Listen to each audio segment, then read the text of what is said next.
Hi guys, fifth grade Bible. We are going to do a study guide today, and I'm going to walk you through that study guide. So go ahead and click on the PDF that's under this video and pull it up. If you want to make sure that you have something to write with, and if you want to print this page off, you can. If you just want to follow along on a separate sheet of paper, you can do that as well. So make sure that you're ready to fill in these blanks. Once that's done, you need to email it to your homeroom teacher. So my class, email it to me. Mrs. Houchin's class, email it to Mrs. Houchin. This one is going to be worth 100 points, whereas every other time it's been worth 10 points. So make sure that you are getting that turned into us. You'll be using this for a test that we are having on Tuesday. All right, so here's our study guide. Hopefully you all have your study guide with you. We're going to start in Daniel chapter 1, and we're going to look at what happened and why the king brought all these young men to Babylon. He wanted some young men to do his work, but he had specific standards that he wanted for the young men that he brought in. So let's look at the 4 things that the king wanted for those young men. The first one is he wanted them to have no blemish on their body, no physical blemish. That means that he didn't want them to have any sort of cut, scar, deformity, broken bones that you could tell. He didn't want them to have anything on them that made them look different. The second thing is that he wanted them to be handsome. They had to be some of the best looking kids around. The best looking kids. They were super handsome. The third thing is that they needed to be well skilled. They needed to be well skilled in everything that they did. So they had to be really smart and wise in their daily doings. So again, they had to have no blemish. They had to be handsome. They had to be well skilled. And then they had to be quick learners. They had to be able to learn whatever they were taught quickly, and then they could just do what they needed to do. So again, no blemish, handsome, quick learners, and well skilled.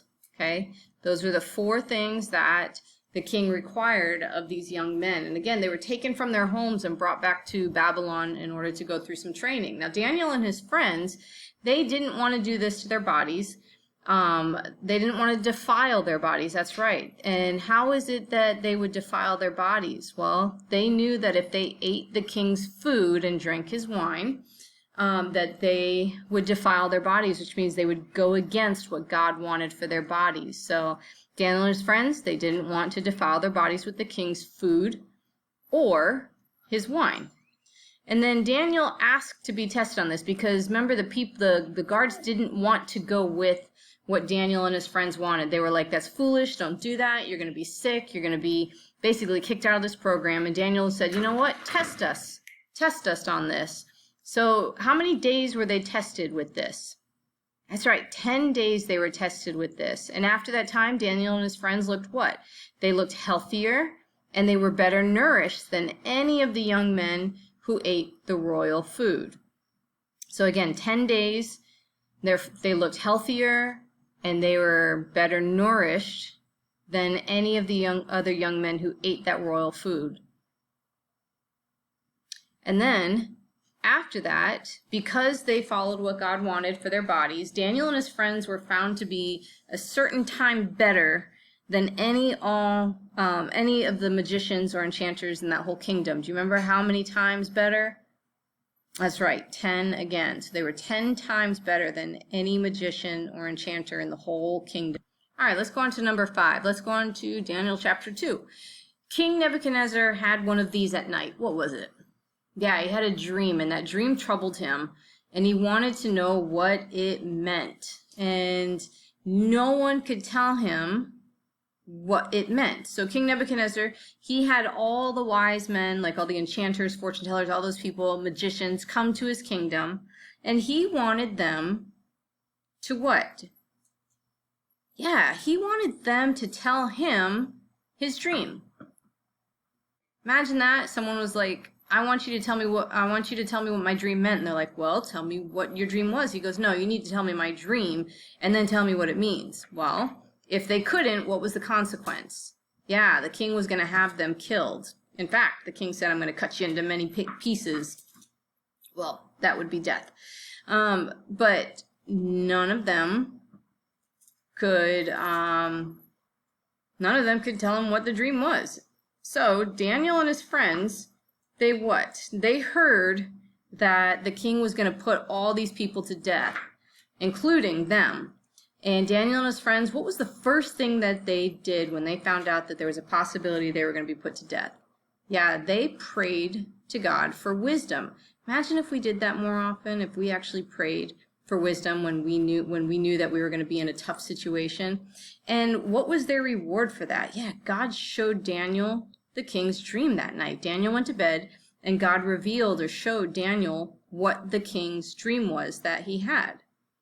So Daniel told King Nebuchadnezzar the meaning of the dream, and Daniel, along with Shadrach, Meshach, and Abednego, were made head administrators over all of what? What kingdom was it that they were in? Yeah, Babylon. That's right. They were in the kingdom of Babylon. Okay, so once they were made head administrators over Babylon, the very next chapter, the king made a statue of gold that was, do you remember how tall it was and how wide it was? Yeah, it was 90 feet tall and it was 9 feet wide. 90 feet tall and 9 feet wide. And everyone, what was the law? Everyone had to what before the statue? When all the music started playing, what did they have to do? That's right, they had to bow before the statue. And if they didn't do it, they'd be thrown into what? Yeah, the fiery furnace. So Shadrach, Meshach, and Abednego, did they or did they not bow to the statue? Yeah, they did not bow to the statue. And they were given a second chance. And because the king pulled them over and said, all right, guys, maybe you didn't hear me the first time. If you don't do this, you're going to be thrown into the fire. And I don't want to do that, so let me give you a second chance.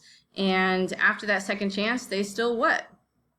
Yeah, they still did not bow down. So King Nebuchadnezzar, he got furious, and he had the furnace heated how many times hotter? Yeah, 7 times hotter. And then they were tied up, and then they were thrown into the furnace. And then, next, number 13, we're on number 13. To the king's amazement, there were how many people walking around in the fire? Yeah, 4 men were walking around in the fire, and the king ordered them to come out.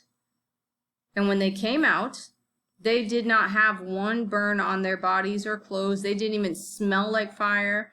And the 3 men were promoted in all of Babylon. They were promoted in all of Babylon. All right, let's go on to 14. And again, pause this video anytime you need to so you can write down your stuff. Number 14, King Nebuchadnezzar had a second dream, and Daniel interpreted this one as well. The dream said that the king would wander in the wilderness. His mind would be like an animal until he acknowledged that what? He acknowledged that heaven rules.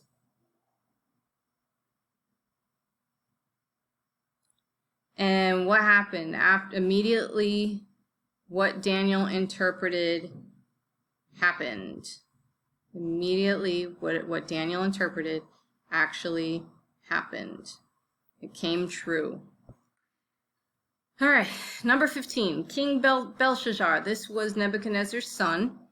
He was having a party when what appeared out of nowhere? Yeah, that writing on the wall. Remember, the hand appeared out of nowhere, and it began to write on the wall.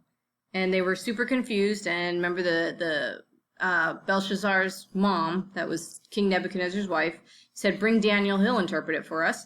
So Daniel interpreted that King Belshazzar would be what that night? Yeah, he'd be killed, and it came true that night. Once again, what Daniel said, it came true.